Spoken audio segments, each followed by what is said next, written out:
Hello YouTubers, this is the Guitarist562 bringing you some more diarized footage. What I wanted to talk about here is a simple strategy to build up a lot of points to buy everything that you need on this map, because this is a fairly large map, and you really can't do anything without a lot of points, as in every zombie map. Unfortunately, I did not find anything at the moment for ATMs or anything like that, so you could retrieve your money from transit. But from what I know, the perma perks that were in transit, they transferred over to this map. So if you have quick revive and you're in multiplayer, then that'll work. If you have permanent jug, that'll work over here.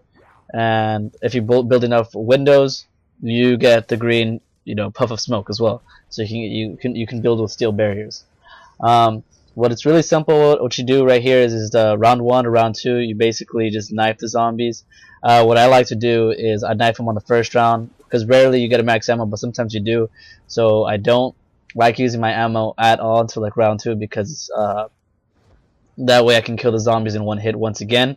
Because right here, when you see me kill a zombie, you're going to see that I shoot them 8 times, and they will not die. It's 2 times on the head, but in the round 2, it's just 1 knife. You saw that? And one thing I don't like about this new map is the fact that I was pretty surprised. Actually, I take it back. I do like it. Was the zombies with like flak jacket or something, because at round 1 it takes 2 hits to kill them with a knife. Right here, I was just kind of playing it safe. I didn't want to risk getting any closer to the zombies, but I just wanted to make enough points, at least about 3,000 points, because the first door you got to buy is about 750. The next door you have to buy is 1,000, so that's 1,750.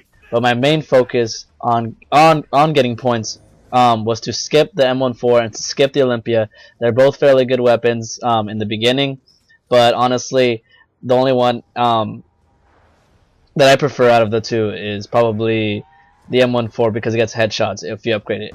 But right here, what I'm going to do is I'm going to head over to the POW, which is one of the new off-the-wall weapons. And I personally like that gun because it's a submachine gun, and it has about 50 bullets per clip, and in total 200 bullets, and that's awesome. The other off-the-wall weapon that's pretty good that I like is the ANR, because it's about 300 rounds. It's an assault rifle, and when you upgrade it, it's 600 rounds in total. And that's awesome, because like that's the best off-the-wall weapon. It's almost as much ammo as the hammer, except the hammer is like 625 plus the 125 in the clip when it's upgraded. But as you can see here, I'm primarily going for headshots. What I like to do is I like to stay in that section right there, because as I'm watching both sides, I'm making sure that the zombies are not getting any closer than the little doorway right there and the wall. Because once they get in, it becomes a little difficult, but between rounds 1 and 10, it's fairly easy. And they don't spawn behind you, because that's the only way they can get in that room that I've seen so far. They only come down. They usually don't come on the right side, because they like to drop down instead. They usually drop down if I'm on the right side, but if I stay to the left, they only appear in front of me, and I like doing that, because it makes the zombie rounds easier, because I can focus on one direction without worrying about them coming behind me. But they do at times, but you got to make sure that you watch the windows, because they do spawn behind you. And right here, once again, see, all I have to do is look straight ahead, and I don't have to worry about any ammo, because if I ever do worry about the ammo, it's right behind me. And I'm just trying to build up about 5 to 10,000 points, because I want to be able to buy Juggernaut and have some cushion just in case I lose it. And Quick Revive, I already bought it, because that's an essential in the very beginning. But what I recently found out was the new Who's Who perk. At first I didn't like it, but I've grown to like it when I've been playing in multiplayer, because when no one's around you to revive you, you can revive yourself, and that's awesome. That's what the Who's Who perk does. At first, when I first encountered it, I was a little thrown off, because I'm like, what is this 007 music playing in the background? Like, what's going on? And I was just like, all I have is a pistol. Am I tripping? Like, I lost all my perks, I lost everything. But no, that wasn't the case. I was able to revive myself. But it's just difficult to revive yourself, because you do not have quick revive. It's basically like you're a spirit, and you just have the M19. See, right now I have about 3,000, and I like to leave like around 5 or 6, because it becomes a little difficult. Like, you can stay in there, it just gets a little more difficult because they start to run after around 5. And what really threw me off in this game when I first started it around 3 o'clock in the morning when I played it when it first came out was the fact that, well, when next round I'll let you know what it was. Well, basically it's a dog round, but it really isn't a dog round. Because all I'm doing right here is, once again, I'm continuing to just go for headshots, using the POW. It has a huge clip, and when you upgrade it, it's even better. Right now, currently, I made it to round 42, but it disconnected me from Xbox Live. But the funny thing is, it didn't really disconnect me because I still have the video footage of it.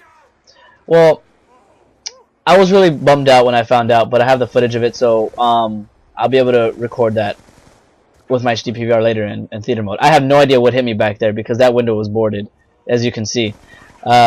I got a green puff of smoke, and that's probably because I headshotted 2 zombies in a row, so you get Deadshot Daiquiri right there. Or a former version of Deadshot Daiquiri, because it's not exactly the perk, but it's a milder form. But as you can see, it's pretty easy. It's working out for me. I told my teammates to do the same thing when I'm playing with 4 players. I had the world record for a little while with my teammates. We're at round 28, but the relaxing end, of course, beat that inevitably. But in the end, I'm gonna try to go for the world record on round 1 again, because that's just what I do. I'm gonna try to break the world record. If I want to be the best zombie player, then I gotta have to show proof. Another thing is that you have the M19. It's good to use your pistol ammo to make points because it doesn't kill them anymore. As you can see right here, you were warned that it's like a dog round. Oh, forget, my bad. It's not a dog round. It's a zombie round once again. I got thrown off because they usually come around round 5 or 6, the boss zombies. And I'm actually really glad that they brought that back in because ammo is extremely scarce, and what I've grown to see in this zombie map is that it's pretty difficult to kill zombies relatively after round 50. And I don't like struggling to kill zombies as much as the next guy, but at round 50 the only thing that will kill them is the ray gun or Mustang and Sally. But now they included a new wonder weapon, which is called the Soliquifier, and in the next video I will show you how to build that. Right here I got lucky. I got a ×2, and I was only aiming for 6,000, but look how many points I have. 10,000 points and 770 points. I didn't get that nuke there because a lot of people freak out. They're like, "Oh, shiny! It's a shiny! Let's go get that nuke!" And no, that's not the case. You have to wait. Unless you're glowing red, do not get the shiny, because you really don't need it unless it's like the end of a round. But personally, I do not like getting nukes in the beginning rounds because I have this feeling that they just don't come back in the high rounds, and it's come to show. I've witnessed about 3 nukes in a row around 40 when I kill a bunch of zombies, and that's because I never pick up nukes until like after round 30. But right here, as you can see, that's how you turn on the power.